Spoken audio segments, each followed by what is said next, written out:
Hi, everyone. I'm Elizabeth Canty, and this is another episode of Living Enlightened Every Day. And I love helping people to love their life and live their passion by integrating spirit, mind, and body, by expanding their consciousness to know love, more joy, more peace, more power, and more abundance. And I love finding like minds to introduce to you who love doing that as well. And today I have with me Jack Morrigan, who has experienced profound spiritual transformations that reshaped his life from debilitating anxiety and depression to deep fulfillment and joy. So yes, it's possible. Once an atheist, psychologist, and published researcher, Jack's incredible journey led him to discover the healing power of spiritual realms. I'm going to invite him to tell us about his Kundalini awakening experience, as near-death-like experience, those that sparked his amazing awakening. And there's more. So stay tuned.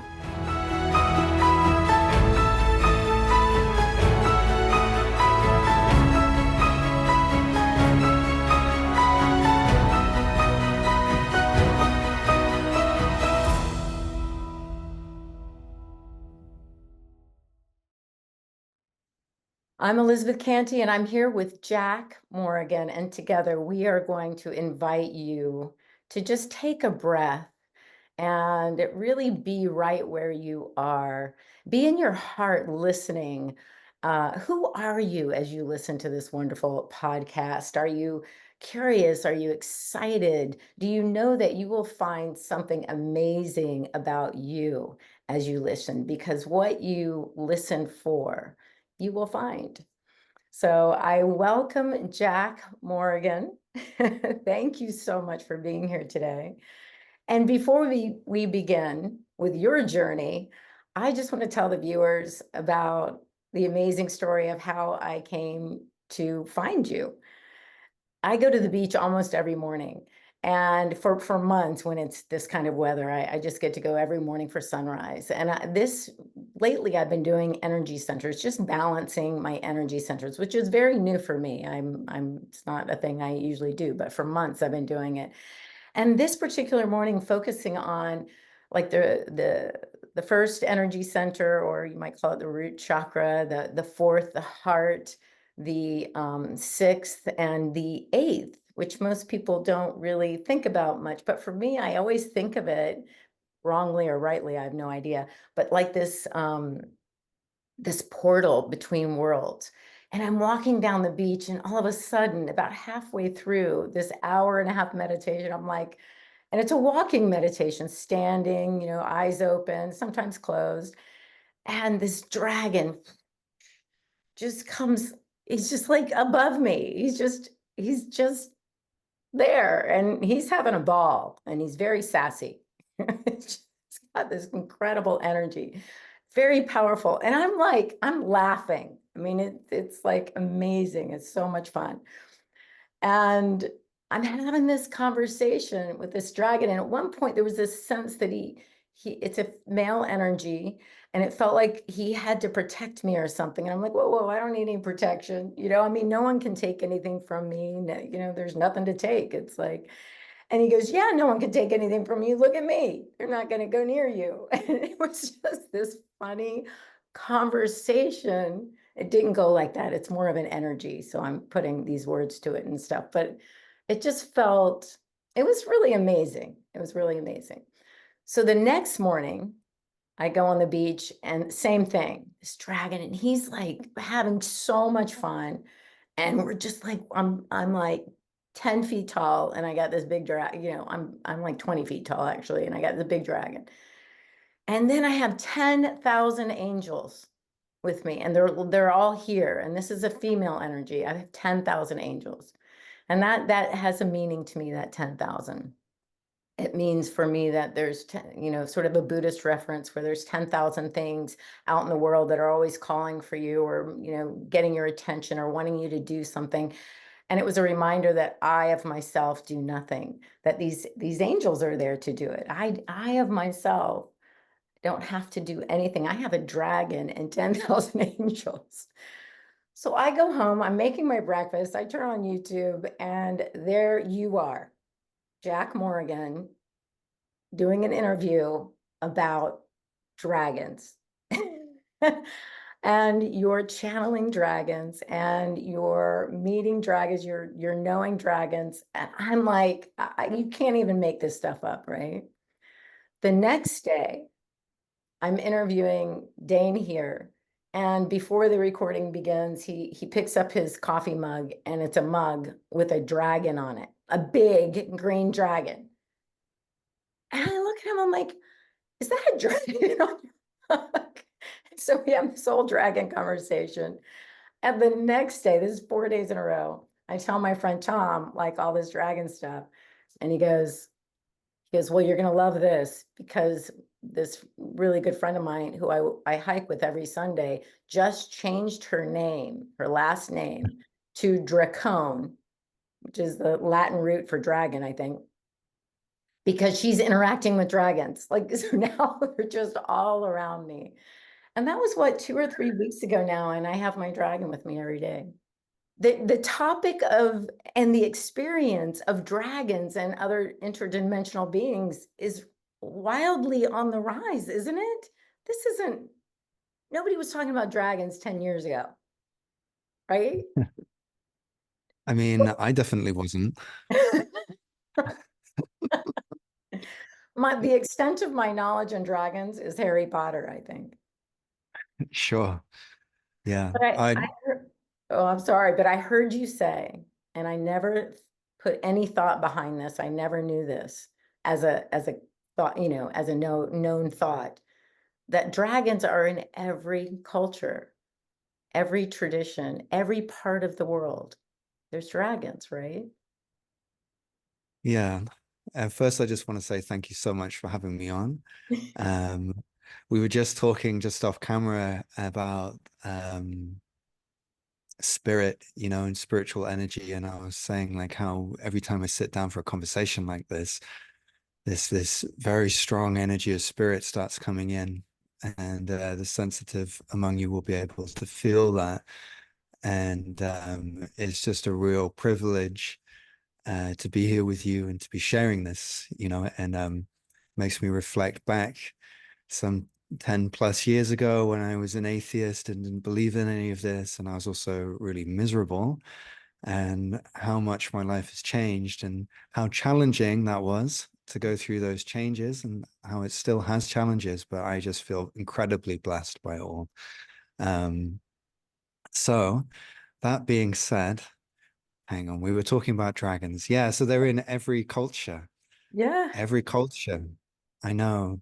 And I never used to believe in any of this. Like, I thought that's crazy to be thinking about dragons. Even after I started having some pretty out there spiritual experiences, meeting angels and all sorts of things, the idea of dragons was still just like, oh no, that's nonsense. I'm not one of those dragon people. They're all crazy.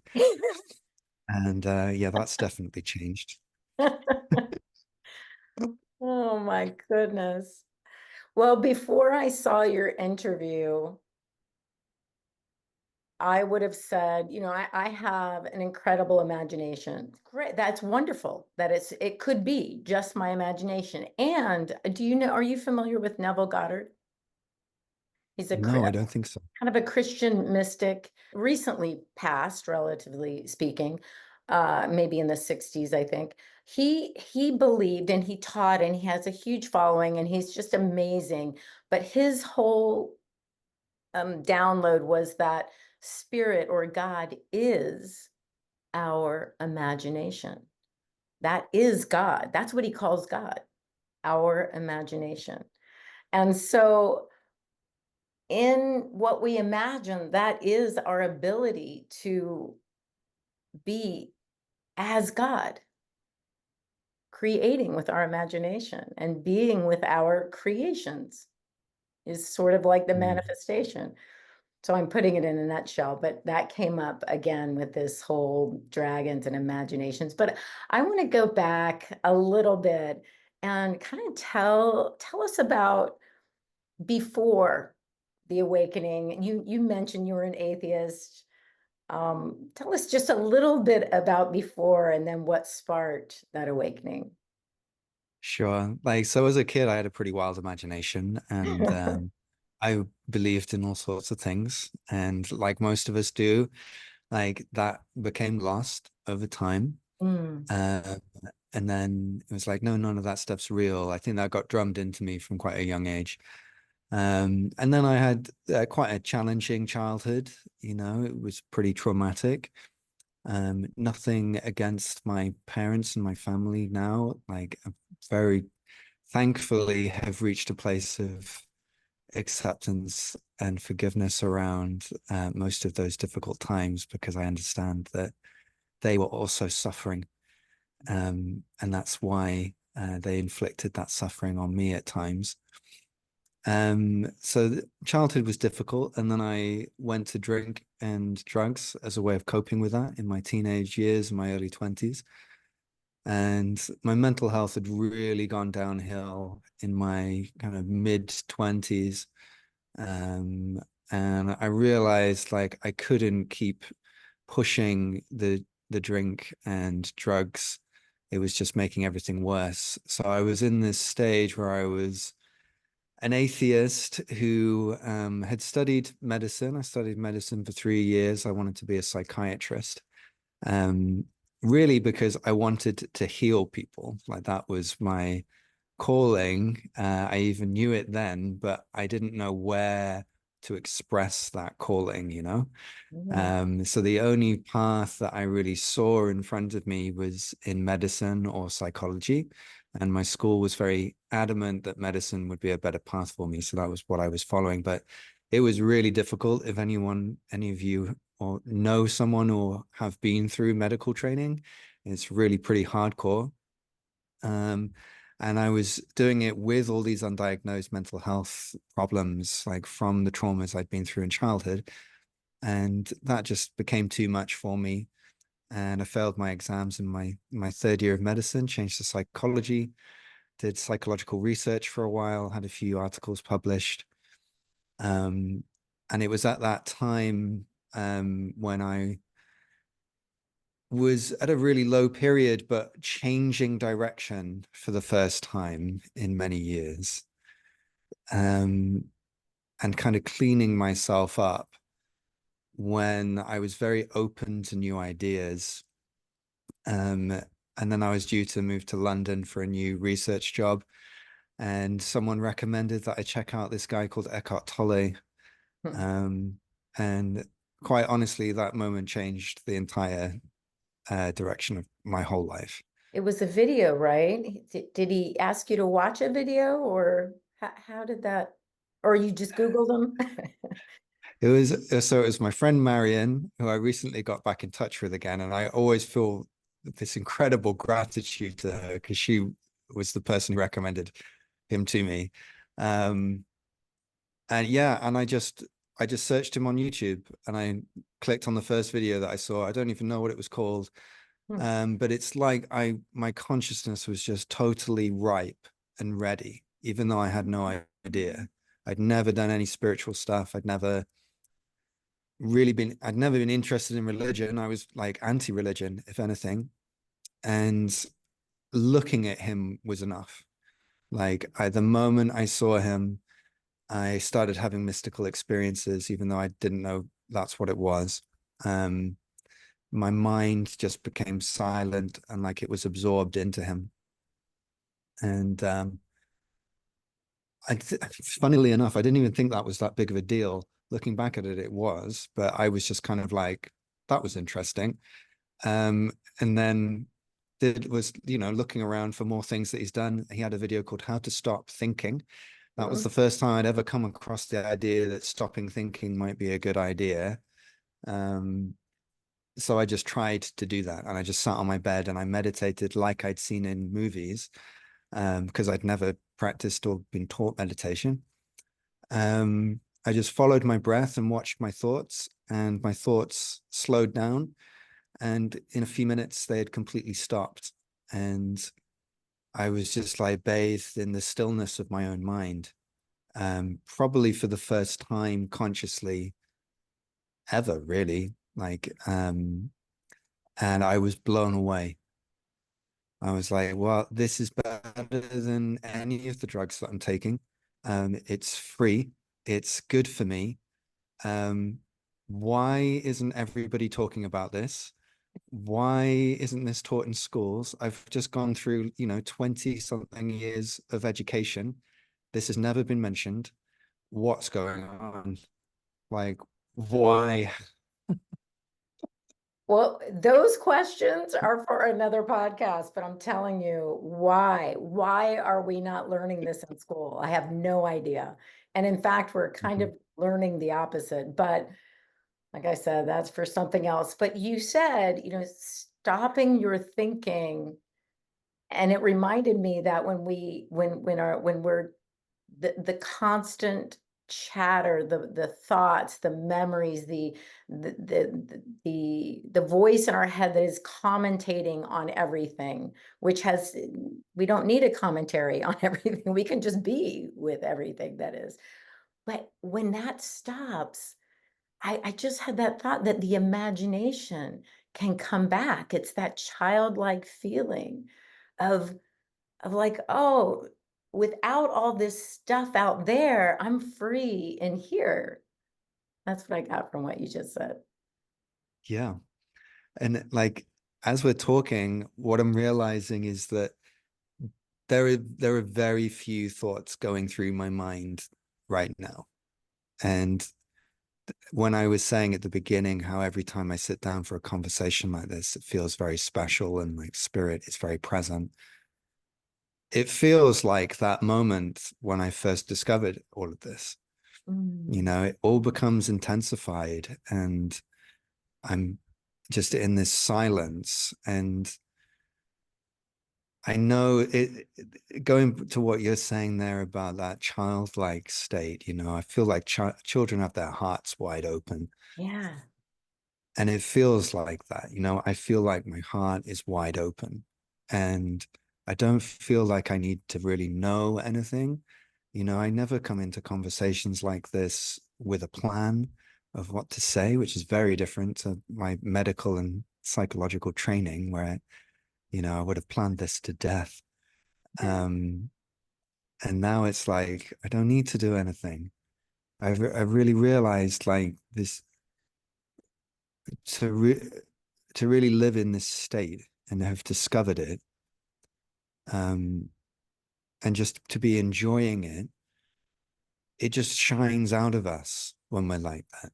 And then it shines onto everyone who comes near us, everyone watching this, everyone who can hear our voices. It spreads that way. It's like a good virus. It is. Absolutely. And I think it's so amazing because sometimes people want to know, and I'm sure they come to you and to many of my guests, to me, and they say something like, I want what you have, or how do I get there? And sometimes when I say, I've done so many episodes on not thinking, and it sounds Mm. so, it's like, that's it. Well, that doesn't sound right. I have to think. I'm like, no, you don't. You don't have to think, because one mind, infinite intelligence, is thinking for us. Like, we don't have to have all those Mm. thoughts and the commentary and the memory and the interjections and the judgments and the comparisons and the competition. And all those are our thoughts that we put on infinite mind. I think infinite mind Mhm. just has our back. It's like the dragon, it's got you. You don't have to do anything. I And love that. so yeah, I had a very similar experience with Eckhart Tolle when I read the book The Power of Now, and it was like just sunk in. I was like, I get it. Up to that moment, I was well on my spiritual path, but I was like, something's I was always one of those people. I felt like there's a piece of the puzzle missing. Like I'm all the puzzle pieces are here except this one, and I don't get it. And I Mm. read that book and I was like, I can relax. Yeah. Not thinking and being here now shifted my life. And I started going to Eckhart Tolle retreats, but before the retreats, he would do these meetings in Mill Valley and he would record them on a membership, his membership website at the time where there wasn't much on YouTube. I don't even know if there was YouTube, maybe there was, but it was just being in that presence. I was like, no thought, no voice, no questions. I couldn't believe people would ask questions. I was like, what are they asking questions about? Because everything just was. It was right there. It was all available. So it's a beautiful place to be. Yeah, it's wild, right? Like, I'm in this kind of place where, speaking to you now, I'm in this place of kind of concentrated presence. And I feel very much in that place. But I think for myself and for other people too, like it's like I'll move back and forth, So right now I'm in this kind of very bright, vibrant part of myself, and that's shining through, very little thought, very little need for anything, very relaxed, all of that kind of stuff. But then after this call, I know that there's going to be moments where something triggers me and I go into like a more contracted part of myself, Mhm. and it's something I just want to give voice to because um, I think if people watched a lot of interviews with me, they might get a kind of wrong idea about what my life is like. And I'm just thinking like, well, if they spoke to my partner about what I'm like as a person, they would probably get quite a different picture than me just in my interviews. Like she's the one who sees me at my most triggered and knows that I'm an ordinary human being. And I just really want to give voice to that because I think sometimes there's this real pressure to be perfect and to not be human. And I come across quite a few people who I do sessions with, and they'll be speaking as if they've done something wrong because they got angry or they were afraid. And it's like, you haven't done anything wrong. You're a human being. You're allowed to have those experiences. And, I just want to make sure that the further I step into this role of being a spiritual teacher for people, like that I honor that and I remain truthful to the messy parts of myself as well as the nice polished parts that easier to share. And that's beautiful and very true and appropriate because I do think people, including myself, I always had this idea. As a matter of fact, it was Eckhart Tolle. I always had this idea of what a spiritual, enlightened person would be like. And of course, many of us grew up with an idea of Jesus or Buddha or this or that. And it's very revered, it's very holy, it's very pious, or some of these words that are very distant from myself, which is very human, the Mhm. human stuff. And you mentioned the teenage years and the young adulthood and all the things and choices that we made. And sometimes we feel like it was very messy. And I saw Eckhart Tolle, and one time he was just like, yeah, I have a glass of wine. Sometimes I have two. He goes, I almost Yeah, never have three. He goes, but one glass of wine, and sipping wine. I was like, he drinks wine, he drinks. yeah. Like, oh, good. I can still have my glass of wine. Great. I feel better now. Mhm. And same with, being vegan or vegetarian, like it's all the different ideas that we put onto what it has to look like. And I hear both and in what you just said. It's for me, and let me know if you sense this, it's and I know I've heard Eckhart Tolle say this, there's always presence, there's always an awareness of the truth of my being. And when that's shining through, it looks and feels amazing. And it's the greatest blessing, being in a human body, being able to walk on the beach, feel the sun on my skin, be near a loved one, hold hands, whatever that is. And there's the other times when my tax bill comes in and it's double what I thought it was going to be, or my hurricane insurance literally doubled and I don't have the money. There is nowhere to pull that money from, relatively Mm. speaking. And you're just like, wait, what? What's that? But I get to watch me do that. And I feel fear, or I feel a panic, and it's very familiar. It's like, oh, I know this. I know this feeling. I'm gonna breathe a little faster. I'm gonna make some phone calls, and at some point in there, I'm gonna remember to breathe and remember where my source is, and then I can resolve whatever the issue is one way or another. It's gonna resolve itself. This too shall pass, you know?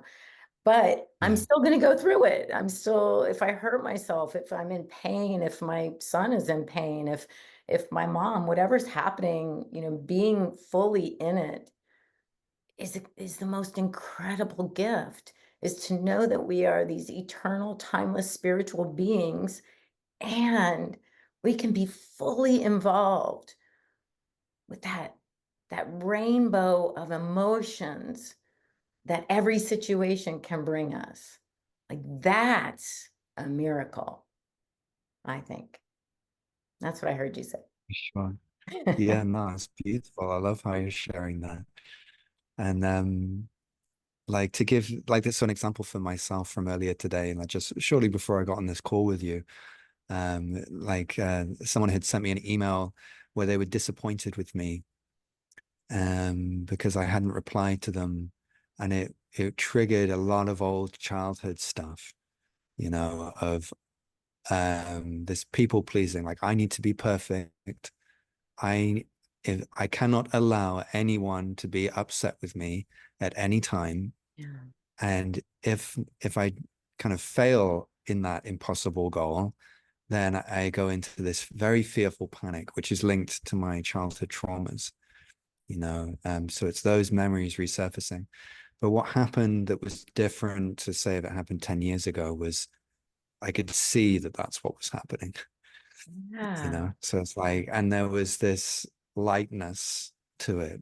I actually felt this a very strong joy because I could see with clarity my own pain and the pain of this person who was disappointed, because I could see that what I had done had triggered them. So it was their suffering that was speaking to me and then activating my suffering. And I could see that process. And rather than trying to get defensive or shut it down or explain away the situation, I was able to hold it and welcome the feeling. You know, I've been watching these Take That Hand videos recently, you know, and he says, smile, you know, if fear arises, smile with your fear. I'm just like, oh, he's such a beautiful human being. And so I was just doing that, you know, and actually just going along that Take That Hand thing and talking about the Buddha and people putting the Buddha up on a pedestal and saying like, you know, the Buddha never suffered. Thich Nhat Hanh is this very revered Buddhist master, and I remember seeing an interview with him. He was saying, when I was a novice monk, they told me that the Buddha never suffered, and I believed them. And then I became an older monk, and I realized that the Buddha does suffer. It's just that the Buddha suffers well. And I was like, that's it. That's That's it. it. That's it. Because yeah, we're all going to be in this body, in this, you know, and everything changes. There's not one thing that is meant to last. It's it's birthing, growing, and dying. And so it's changing, whatever it is. And so that decay, that death, that dying, that loss is going to happen. And when we realize that cycle, we can be in it and revel in it rather than, we can lose, we can be, have grief, we can have loss. Well, to know that we Yeah. experienced that. Wow. Oh, yeah, I forgot about that. I love that. Mhm. Goodness. So I want to, yeah, this is crazy. This is wonderful. And I want to go back to, you said something about Eckhart Tolle. You didn't realize how that sparked this path, this sort of new path that you were about to go on. So how did you get from Eckhart Tolle to dragons, goddesses, and Gaia? That's a very good question. Um, so first of all, I would not have guessed that that would have happened, you know. Um, and I was very surprised. I re even remember in those early days when I was first having these awakening experiences, I was really just going to Eckhart, like he was like my one source of spiritual insight. And I remember one day him talking about a friend of his who was psychic, and my entire body contracted, and I was like, oh, Eckhart believes in psychics. Like I thought he knew what was going on. Um, I'm sorry, that's that's funny. it helps to give like a perspective, on how I used to see this stuff, right? And how much has changed. Yeah. Um, and yeah, like a visceral, almost a hatred kind of reaction that I had, like, and almost strong enough for me to push Eckhart away if I hadn't had such amazing experiences from him. But I was like, oh, okay, he can believe in that nonsense if he wants to. I still think he's a really good teacher. Um, but then so I was having these experiences of presence. They were incredibly beautiful and profound and was just changing everything really in my life. Experiencing the witness consciousness and unity consciousness and all of these different things that you may be familiar with that get spoken about in mystical texts. And that was wonderful. And then Eckhart Tolle started talking about Ramana Maharshi, this Hindu saint from the 20th century. And I was like, okay, well, if Eckhart's talking highly about this guy, he must be the real deal. So I checked out one of his books. He's long dead. He's been dead for a long time. But and um, there are some teachings, and you can find them easily online just by searching Ramana Maharshi teachings. I think if you go to ramanamaharshi.org, all of his teachings are there for free. They keep it all running. Yeah. But his first ever book was just called Who Am I? Yeah. And it was written, he didn't even write it. Someone had found him while he was like meditating in a cave, realized that this guy really had some incredible insights. And Ramana Maharshi was in silence, and he just like used a stick to write in the sand answers to this guy's questions. And that became this tiny little book. Um, and in it, there's just like one teaching, really, one core teaching, which is to investigate the self. Like, so whenever a thought arises, you ask yourself, to whom does this arise? And then you continuously turn your mind back on its origin through that practice. Like you can check out that book and read it up for yourself. But what I did, I was very, very disciplined in the way that I approached that, because he said every time a thought arises, you apply that to it. Mm. So that's what I did. Every single time a thought arose, I applied that to it. Um, and it caused me to have a Kundalini awakening, long story short. And I didn't know what Kundalini was. That's fun. It was interesting. Um, and very intense. And like you were saying at the beginning, I've done quite a few interviews where I've spoken about this at length. But very briefly, it was very similar to a near-death experience where people talk about this tunnel of light and moving into that.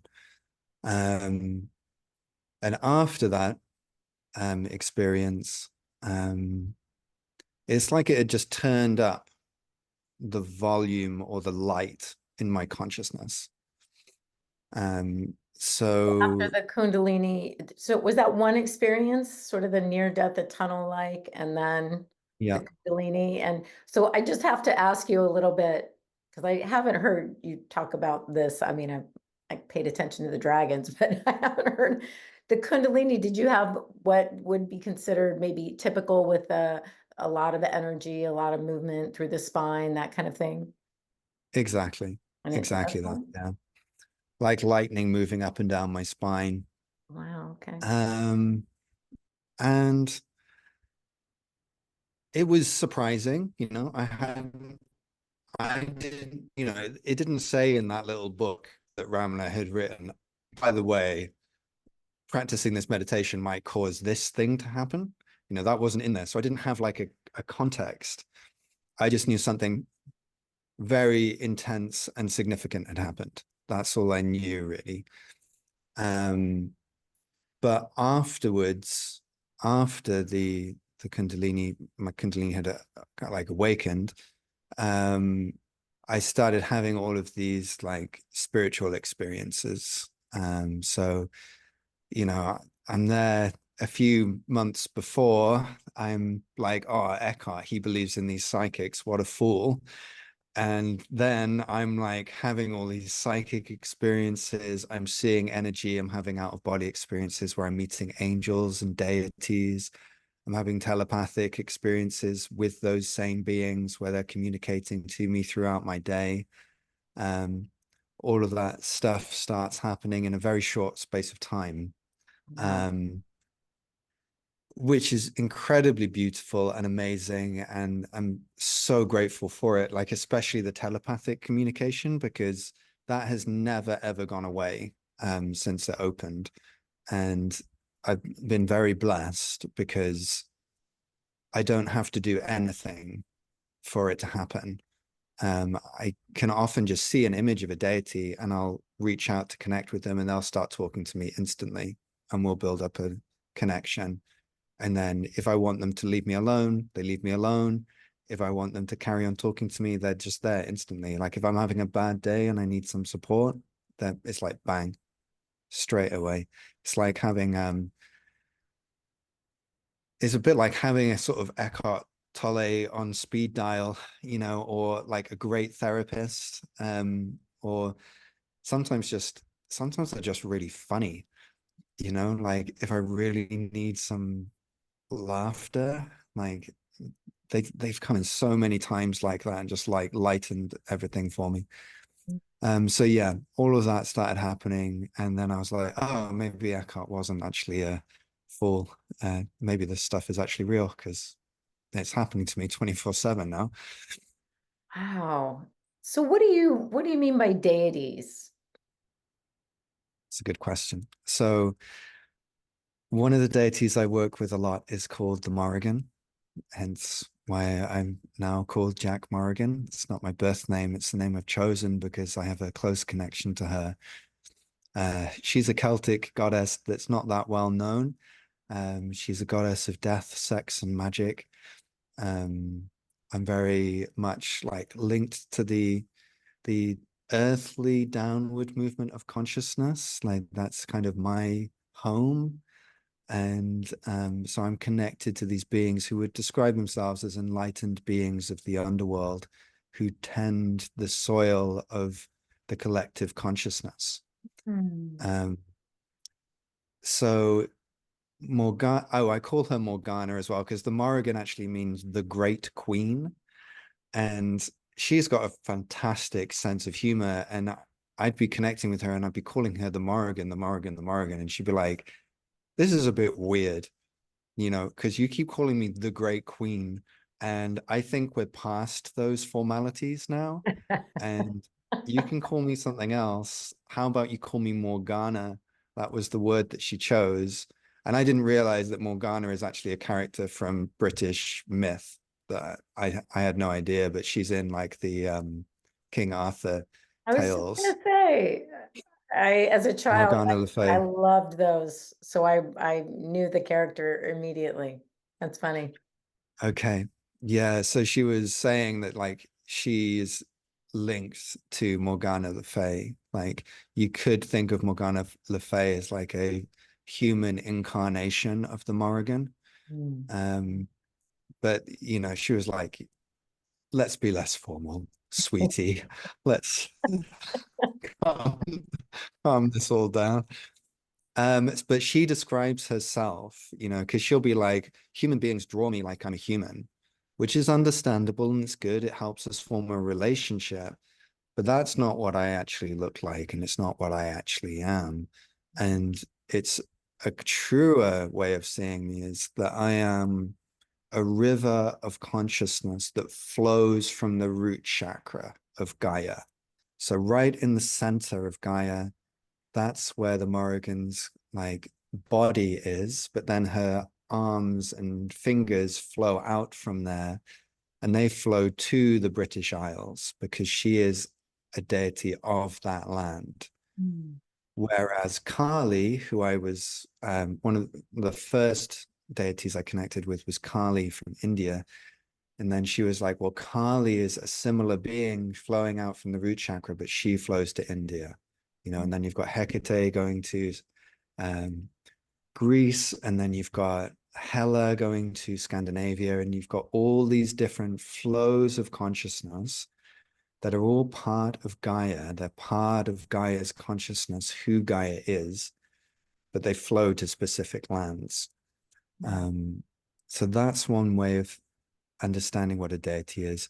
And they're ancient. Another way of thinking of them is that they are branches on the tree of life. Mm. So we are all part of one tree. The deity is like a branch coming off that tree. So it's old, it's been there a long time. And human beings are like leaves that grow off those branches. Yeah, we're And they come seesaw. We come and go. exactly, exactly. We are really temporary, Yeah. but our life is interdependent with the branch. And we will be a leaf that is connected to specific branches on the tree of life. So Mm. for me, one of those branches is Morgana, but there are others too, like the dragons and all of this, you know, and knowing who those branches are so that I can have a conscious relationship with them aids the way that we can support one another. So they Yeah. can support me because so much of the trouble that happens in my life isn't really mine to deal with, you know, like you've been saying, um, the realization that actually we don't really have to do that much, like universal mind can do it. Um, it's very similar with these deities and dragons. Um, that they actually want to take the weight from us. You know, the leaf isn't meant to try and hold the weight of the branch. The branch is meant to do that. The leaf is just meant to like kind of absorb the sunlight. I love that. That what a beautiful analogy using the tree of life and that analogy. It's really, really beautiful. It makes so much sense.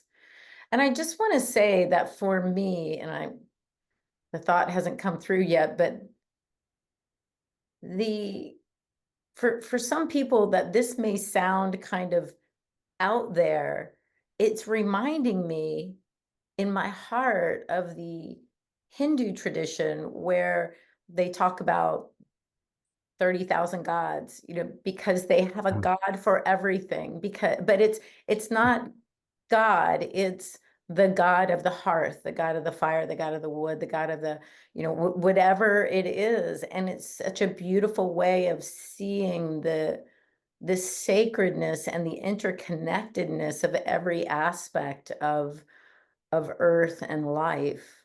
So it that's what it's reminding me of really going deep into the consciousness of things that we don't typically attribute consciousness to, you know. yeah. And but it for many of us, it's always there. It's affecting us and we're affecting it. Like there's an exchange always, we're always connected. It's like when I was first having these awakening experiences, it was more like into the spirit of everything, and it kind of was kind of like an undifferentiated wholeness. And what's happened over time is there's been this descent of my mind from this kind of undifferentiated unity into my body and down into the earth. And through that, there's a greater knowledge of a kind of how it all works, Mm. you know, the mechanisms underlying it all. So rather than just having an awareness of the tree and myself as a leaf, it's like now there's more of an understanding of the branches. And that understanding is really important because when we're aware of it, we can make use of it. Mm. So for me, many of the beings I'm connected with are these underworld beings, which means that working through the traumas of the past or cleansing out unwanted energies becomes far easier because I don't have to do it. My body doesn't have to go through the stress of trying to churn through thousands of years of my own ancestral history to unknot this tapestry of life. Instead, I can lean on Hela, the Scandinavian goddess of the underworld, who I love so much, or Morgana, or one of the underworld dragons, and they'll do it. Mm. And then it's like I've got an ally in that sphere of life. Yes. So now we got to touch on the dragons, the deities and the dragons. When did they come in? So Mine the just came dragons, recently. So, it's been pretty recent for me too. It's about 2 years ago. wow. Okay. Um, So I was having visions with dragons in right back when my Kundalini first awakened, which was about 10 years ago. But I was just like, I'm going crazy. Like that this obviously is that's too much for me. You know, that's out there. So I Right. pushed them away. But this green dragon had visited me when I was living in London, when I was taking a walk near the Houses of Parliament, and he was flying through the sky, and then he flew straight over to me, and he was like, "I am your dragon," and I was just like, "Okay, I've gone nuts." So then fast forward 8 years, and I'm living nomadically, traveling around Europe, and I feel this call to go to Sicily because there's an active volcano there. And I'm like, oh, I've never been to a volcano. That'd be amazing. And I felt like I was supposed to go up the mountain um, and perform this ritual. But things kept on getting in the way. And then I was delayed by like 3 weeks. And then the day that worked out turned out to be Halloween. So Samhain in the pagan tradition, which is when the veils between worlds are the thinnest. Perfect. I know. Yeah. So then I go up the volcano and I speak a language into the volcano while I'm doing this ritual. It's a language I'd been speaking for a few years. I would just say words in it without knowing what any of them meant when no one was around. And it just made me feel relaxed and powerful in myself. You know, it just really helped. I'd never heard anyone talking like that. I'd seen a couple of light language videos, but it never sounded quite the same as the way I was speaking. So I do this video, I do this ritual and I record myself doing it. I feel amazing. And then I'm on my way back down from the volcano and I send the video to a friend of mine and she's like, oh, I know that language that you're speaking. And she sends me a link to a YouTube video and I put it on. The guy speaking sounds almost exactly the same as me. I'm blown away because I'm like, what? I thought this was just some weird thing that I was making up in my head. How can someone else speak the same? Um, and the video was titled Dragon Light Language. Um, and then I was like, hang on, I've just gone up an active volcano on Halloween and spoken the language of dragons during a ritual. Uh, Hmm. and What's gonna happen well, now? that's exactly, exactly. And like within minutes of thinking that, this wall of energy just like flies straight at me. And it's the first of the dragons that I'm now connected to. There's 10 of them. Um, and they're called the dragons of the rising rose, which I also had difficulty with because I'm like, I'm not one of these rose people. I see people talking about the rose. First of all, I think they're all women. And secondly, like I never really resonated with that. Why are you called the Dragons of the Rising Rose? Turns out it's a really great name, but it took me a while. This is the story. This is the Right. story of my life. Me being like really sort of cynical and then being dragged into these things and kind of slapped around a bit until I realized like, oh, okay. Oh, that's true. Right. Oh, right. And Now dragons awesome. are real. Like, oh wait, And awesome. this is awesome. Okay, I'll be quiet for another minute and listen. Okay. Yeah. Wow. Okay, so the Dragons of the Rising Rose. Yeah. Wow. Have they communicated with you why so many people are experiencing, in at least for me, and obviously this is brand new. I couldn't have asked this question 2 weeks ago. Like, why are people experiencing dragons? Like you said, there's light language. It's not, this woman changed her name in Michigan somewhere, like to, she's experiencing dragons. I'm like, we're all connecting. This is kind of Yeah. interesting, let's just say. So do the dragons tell you what's happening with that? Yeah, they did. So the dragons of the rising, there are first of all, there are different types of dragons. And the dragons of the rising rose are kind of cosmic dragons.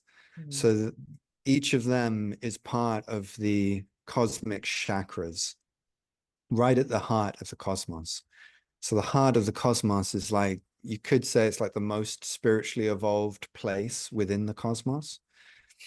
And it's just like the heart in our body, it it sends out arteries from itself to reach the far reaches of the body, in this case, the cosmos, right? And some of those arteries are the dragons of the rising rose, and they pass through the earth. You know, it's not the only planet that they pass through, but it's one of them.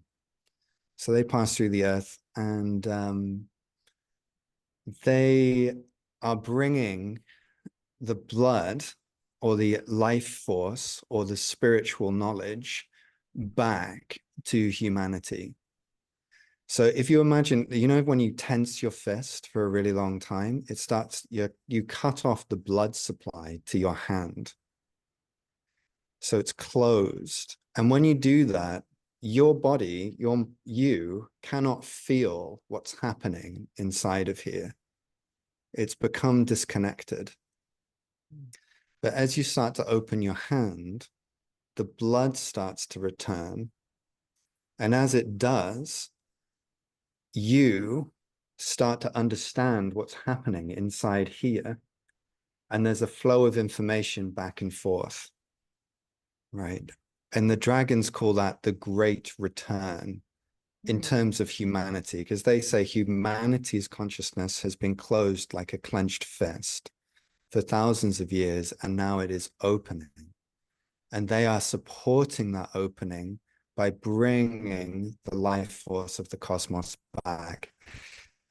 There've been little pockets of where people have been still in that dragon consciousness, Mm. but now it's really opening with the year of the dragon.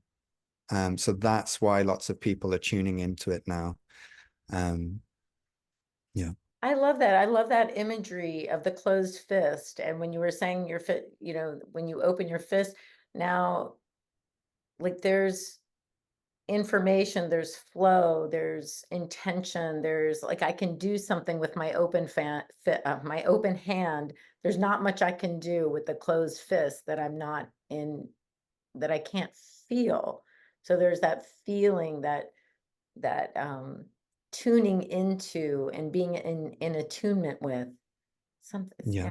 really beautiful. So I And have that imagery of humanity being back in tune, opening the consciousness, expanding our awareness, and these yeah. dragons participating.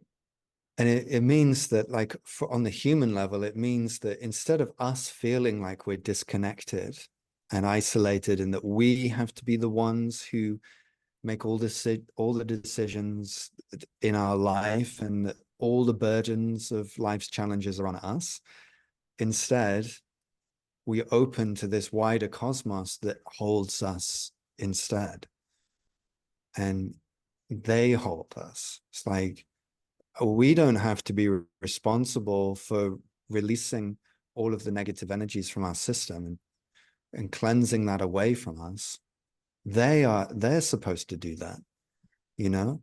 In the same way as a cell isn't supposed to process all of that energy itself, it releases negative energy into veins where they're then carried off to different organs in the body that they deal with it. The cell is never meant to hold that burden. So that's what's happening to us on an individual level as we open. So we don't have to be burdened. You know, we've got friends and allies who are far stronger than us who can carry those burdens for us. Well, that's beautiful. That's what I felt about my dragon and my angels. You know, that was literally the intention of them being there. I'm walking down the beach and it's like, I don't have to do anything. I can just be. And in my being, I am supported by all of this. And as you said, I think so many people in our lives are very contracted in feeling alone and feeling cut off and feeling not connected when everyone's staring at their phones. You know, it's hard to look up and connect with Mm. people. And even as we walk by people, when we're looking down on our phones, our energy around us is this small. And yet when we expand that energy, we can feel people from across the room. We can allow that connection without a word.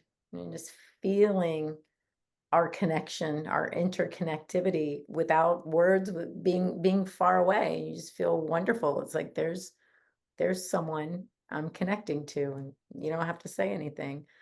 That's happening. For That's really sure. Yeah, for sure. And well. it's a gradual process, you know, this unfurling. And and rightly so, you know, we're not ready for the end result yet, you know, and a few people have asked me like, okay, if they're helping for the great return, then what's that going to look like? And they can't tell me.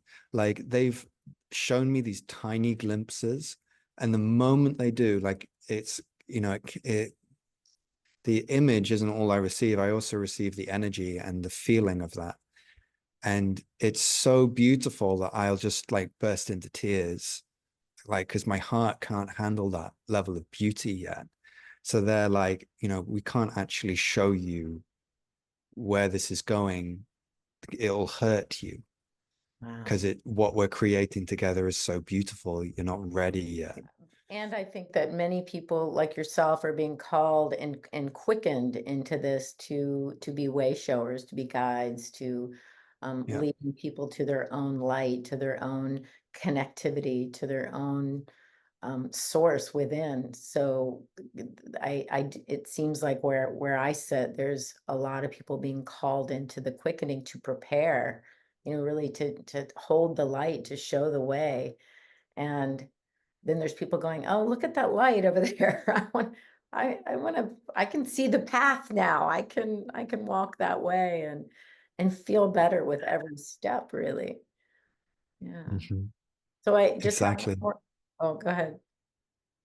Well, I was just gonna say, like, you know, having gone from being this atheist who is like really kind of skeptical of all of this, like to now having gone through quite a lot of trials where I needed to integrate a lot of my own shadows and traumas, which was really difficult. Um, to now be in a position where I'm able to talk publicly about this and to channel these beings publicly, is just the best thing ever. Like it's such a privilege. Um, and like I did a channeling in the UK, my first like in-person channeling, and someone came up to me afterwards and said, like, you've rekindled my faith in the unseen realms. And sometimes people will just see one talk with me and it will trigger this whole new direction for their life, and where they'll start channeling dragons and unify their consciousness with the consciousness of the dragons. And I'm just like, I get to be this catalyst for that in them, and that's such a gift. Yeah. Well, I want to be conscious of our time, but do you have a few minutes to channel a dragon? And I really want to see if your dragon knows my dragon. That's an interesting question. How long do we have? Can I check in on that? Yeah. So what I can do, I'd like to channel the root chakra dragon. I can't pronounce his name properly. Often people like to call him Veer, but his full name is Veer N'Ka'A, but it needs like clicks in it. It's like uses kind of African tribal dialect sounds, which I can't pronounce. So it's easier just to call him Veer. He's the red root chakra dragon of the rising rose. But I'll channel him and let him do his introduction, because that's the best way, I think. Well, I love that. Okay. So I'll go into a trance for a couple of minutes while I bring him through. And I'll speak dragon light language while I do that.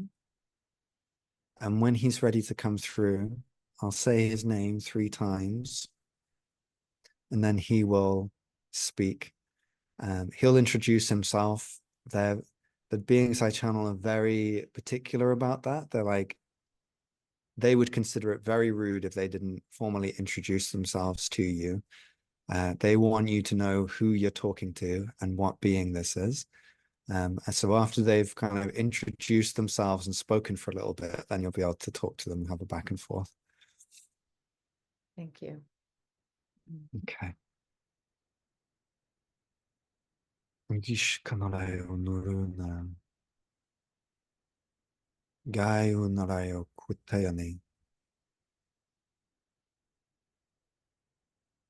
Oh, and one last thing, while I'm speaking, if you're sensitive, see if you can feel the shift in energy. See if you can feel that there's a different being to me who is coming in.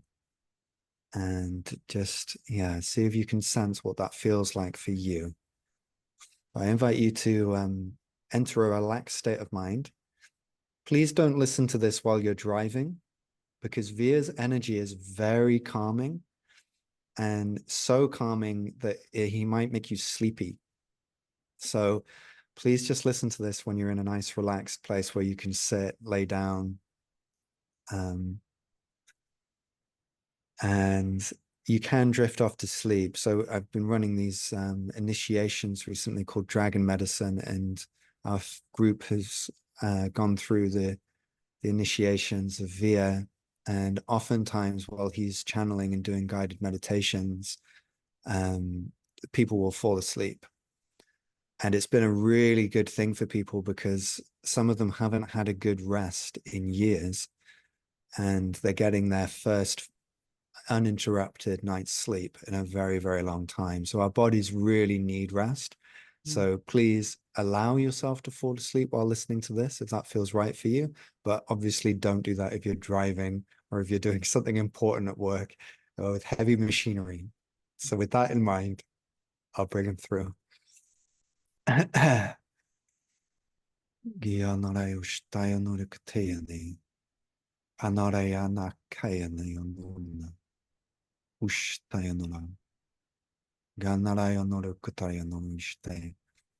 Okay, so I'm just bringing my consciousness in.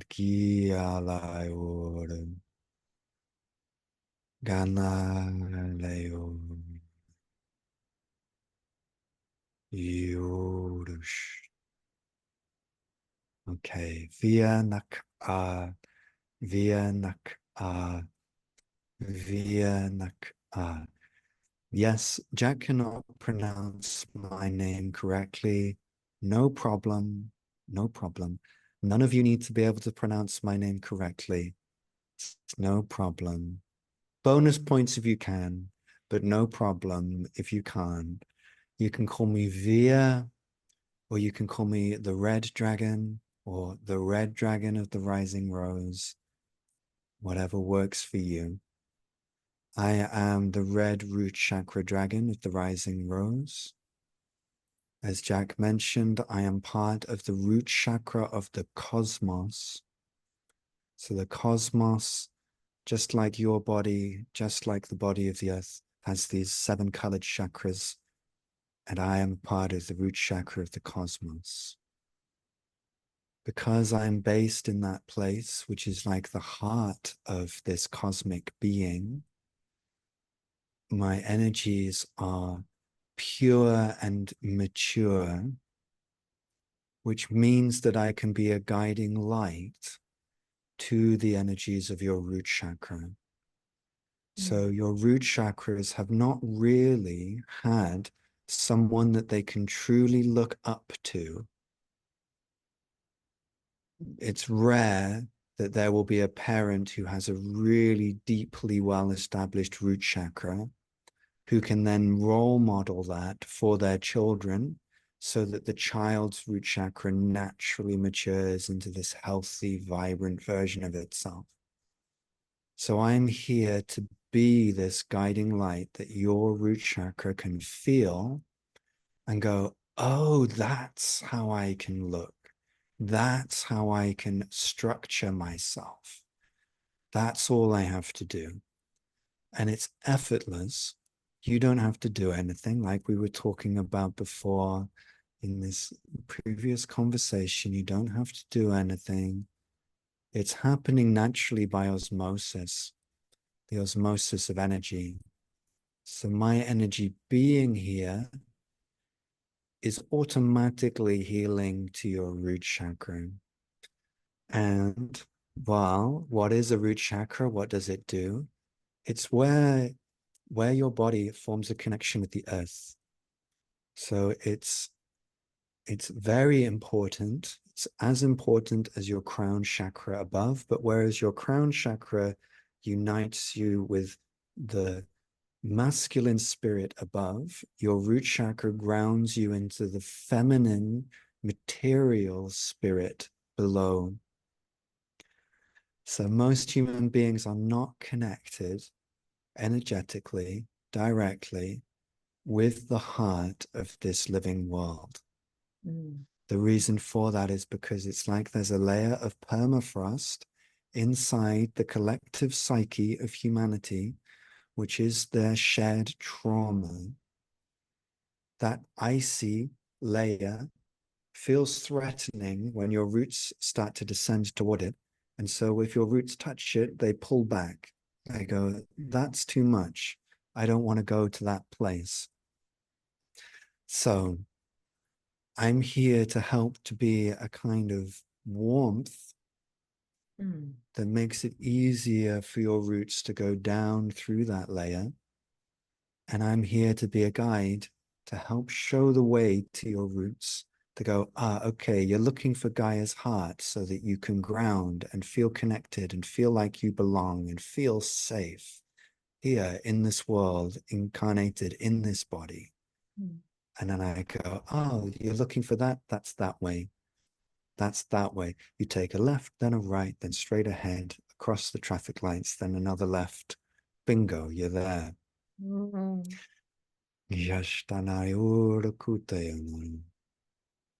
So it is my pleasure, my privilege to be here with you, Elizabeth. Thank you so much for providing this platform and being open to us, the out there world of the dragons, to support the great message, the great return that we invite humanity into. That is beautiful. I'm getting emotional, just feeling the what you were talking about, that many of us, myself included, just not honestly not really wanting to ground into that full human experience because of the depth of pain. I often talk about the our connectivity and interconnectivity, and there's a lot of joy in that. There's also a lot of pain, a lot of suffering, a lot of collective ancestral uh, pain and discord and disconnection. So as you were saying that, I can really relate to not wanting to do that. And lately, I have been grounding. I can feel the energy as I'm walking on the beach, intentionally connecting through my root chakra to the earth.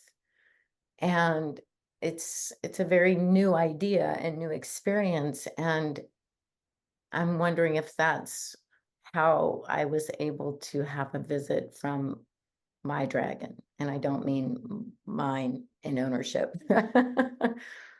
But but he is kind of mine now. But is that, I mean, that made so much sense to me and it's very emotional for me. Beautiful. And that emotion is so welcome. That is so welcome because that is this ice, Mm, this layer of ice thawing. And as it melts, it turns into your tears. wow. And then it flows. And that's a sign that your roots are hearing the message that I'm bringing through. And then they're allowed to go down. And generally, those tears can be bittersweet. There's the pain within them, which is a heart aching of realizing, God, I've had so little. I have wanted this for so long and I couldn't put words to it. I didn't really even know what this was. Yet now I feel it. And there's a pain there. And that's okay. It's allowed to have that. And you are strong enough to allow it through. And you are not going through it alone. I am here supporting this process. When Jack is going through one of these troubling times, I have him envision me below him as if my wings are spread out and my head is in front of him and he is on my back. And I say, take the burden off your shoulders.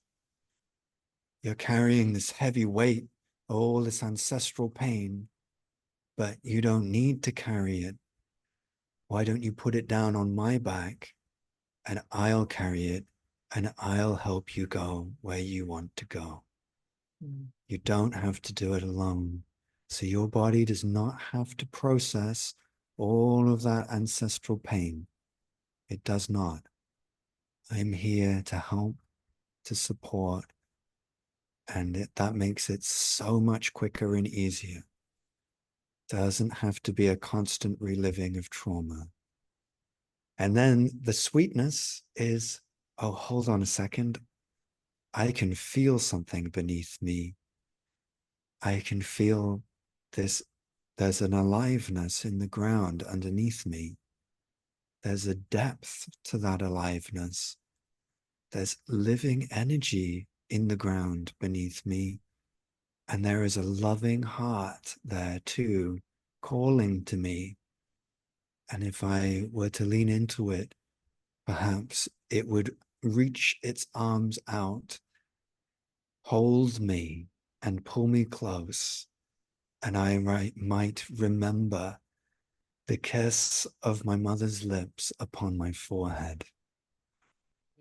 it is bittersweet. The depth of pain is reflective of the heights of the ecstasy, and to just limit ourselves to one or the other, or even worse for me, to this state of neutrality where we can't feel anything, that would be tragic. But to be able to truly break through that barrier of, you called it a frost, the barrier that keeps us from being grounded. Also that same fear of being hurt, being broken, being overwhelmed with pain or sorrow or loss, is that same thing that limits our ability to be in bliss and joy and fully realized. And then you mentioned as well connecting in the heart. And that's what I got on the beach. Every day I just get this heart is connecting the three below and the three above, and it's just exploding and opening at the heart.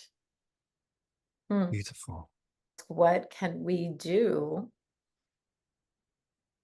to really prepare for this opening? Is it balancing the energy centers? Is it breathing? I know Jack has his dragon medicine coming up.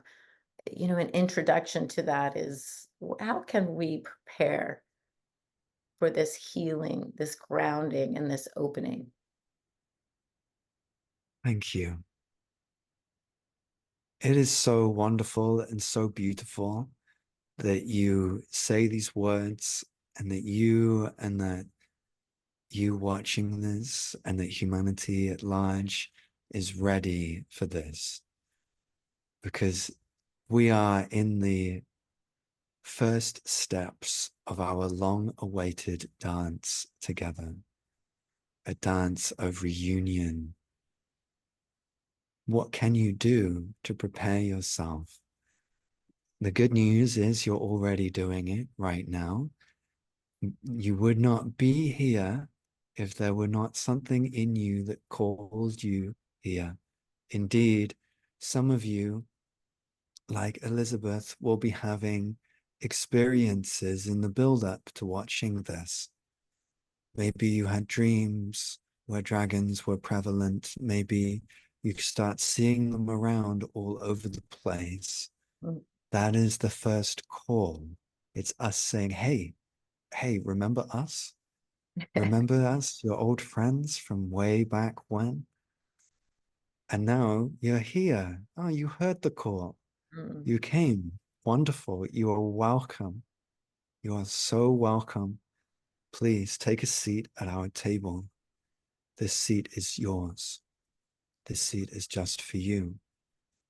And then allow yourself to go into the quiet within and feel the energy that I'm bringing forth for you. Feel the invitation.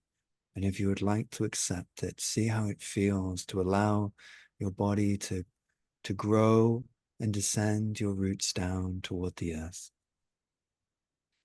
That is the beginning. And you Mm. may like to revisit this video so that you can feel this energy again. You can feel it as many times as you need to. This video is freely available to you. So you can come back, you can watch this again and feel the energy, feel it again and again and let yourself bathe in it. Mm. That's a wonderful beginning. Um, that is beautiful. Oh no. Thank you. Because the majority of what I'm sharing with you here is not my words. It is actually really my heart. It is that I bring to you. And that is my great wish for you moving forward. Mm. Thank you. It's felt. It's experienced by me, and I'm certain by many others. And And what- it's been wonderful. Mm. It's been wonderful to begin Dragon Medicine with people. So the moment we came to Jack, we told him, we want to initiate you into our consciousness, and we want to then use you as a vehicle to initiate others. That is our goal. So that is part of why we've come here to you. Like, we are your old friends, and we're initiating you now, Jack, into our consciousness. And when the time comes, we want to run these initiations that we would like to call dragon medicine through you to help to initiate others. And we began that last month with our first group who have just completed my teachings. And it was an honor and a privilege and a joy to see these beautiful beings, many of whom it was quite a leap for them to go into this dragon consciousness, but bless their hearts, they did.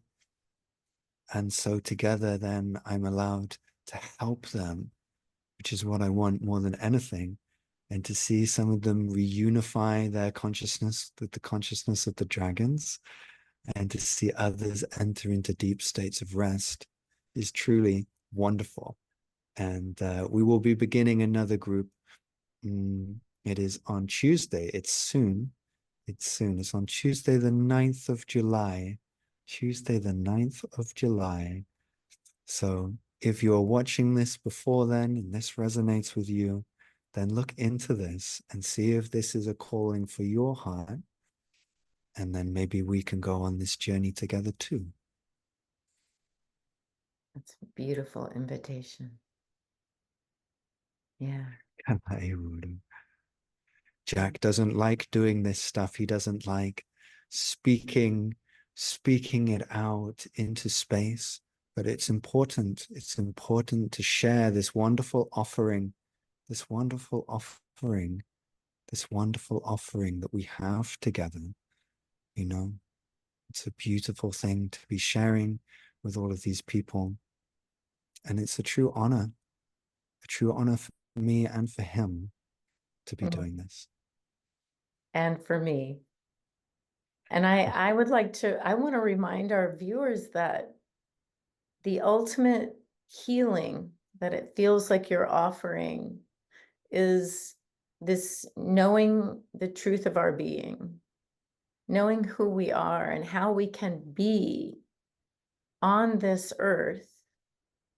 And I'll say being right where we are, doing right what we're doing, being with whoever we are with, and being, in love, in peace, in joy, and in abundance. And you're offering, while many may not, that to me seems like the essence. And those who connect with the imagination of a child, the dragons, they've been in every culture, everywhere, all the time.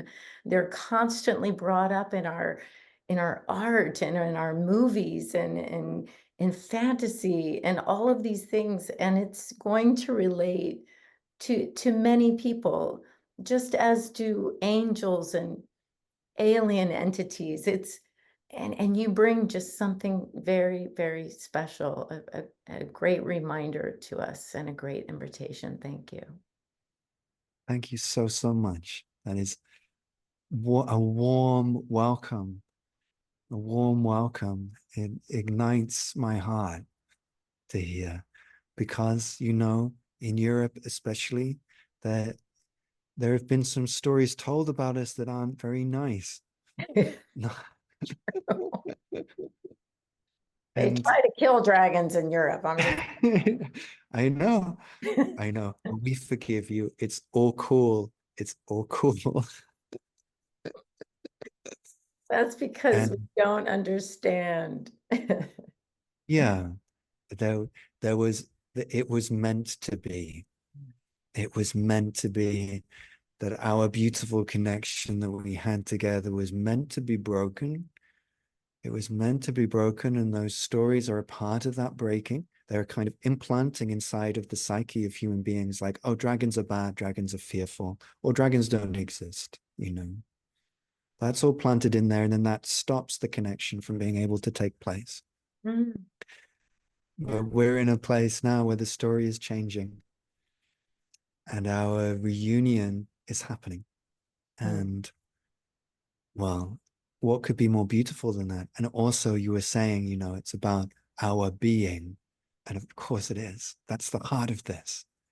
Because I am not separate from you. Your being is my being. We are one. In that being you might call God. It's just that you are the light of God, shaped as a human being and with the qualities of a human being. And I am the light of God, shaped like a dragon and with the qualities of a dragon. We are mirrored images of the same divinity, and we are not whole so long as we are apart. Mm. We are one family, so let us unite. Thank you. Now, would you like to bring Jack back? Yes. Yes, I would love to see Jack again. Yeah. Hi, That this was is my life now. that you couldn't have imagined that. I did, this was, when I had careers lessons at school, this never came up. What do you want to be when you grow up? Yeah. Dragon channeler, that's it. But you know what? If we were in our imagination, and there have been movies about being with dragons, they're meant for little kids, most of them, with the nice dragons, training your dragon or whatever. I forgot that movie. I took my son to I it. love that movie. Yeah, and it's just like if we were allowed to really be in that state of imagination, we would experience that more often and have that maybe as an option. And now you're the role model for it. Yeah, and it's a surprise. It's a happy surprise. There we go. That's yeah. I never thought this would happen, but I'm very glad that it has. Yeah, well, I can feel the joy in you. And I know you mentioned it's not always this exuberant joy, and yet it is always a part of who you are, available to you in whatever you're going through. And that's how I feel for me as well. And I feel like that's what people can expect going through the dragon medicine initiation. It's that idea of connecting wholly to who you are, being able to fully feel your whole self, all of yourself, and not negating any part of you that you were judging as bad or as the things I did wrong or the things I might do. It's just embracing all of it is what I got from our conversation today. For sure. Yeah. Embracing it all and realizing that most of the struggle we don't actually have to uh, hold ourselves, Um, I'm so glad I you went mentioned through quite a lot. it. Yeah, yeah. Yeah. I was going to say, I'm so glad you mentioned that several times because that is the message I got, on the beach with the dragon and the angels. It's like, what am I? Stop struggling, be in the flow. And that's all life wants for us is to be in the flow of it, not swimming upstream or not holding on to the one boulder that we're smashed up against. Yeah. Like just move around, just go over there. And Yeah, the dragons, the angels, the goddesses will take us. for sure. And sometimes we just need like a little help to get there. And that's what dragon medicine is for. It's designed to be that helping hand and to leave you then with a sense of independence afterwards. It's not about me being the person who you keep having to come back to connect you. It's about helping you to establish your connections, to empower you. Beautiful. Well, I'm going to end on that. I am so grateful that you are here.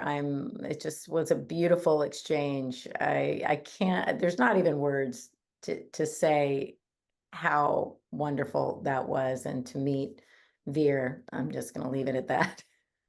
Yeah, sure. And we talked about your dragon medicine initiation on July 9th. And just let us Mhm. know, your website is myrisingrose.com. And I know you have That's a right. YouTube channel with the same name. Hmm.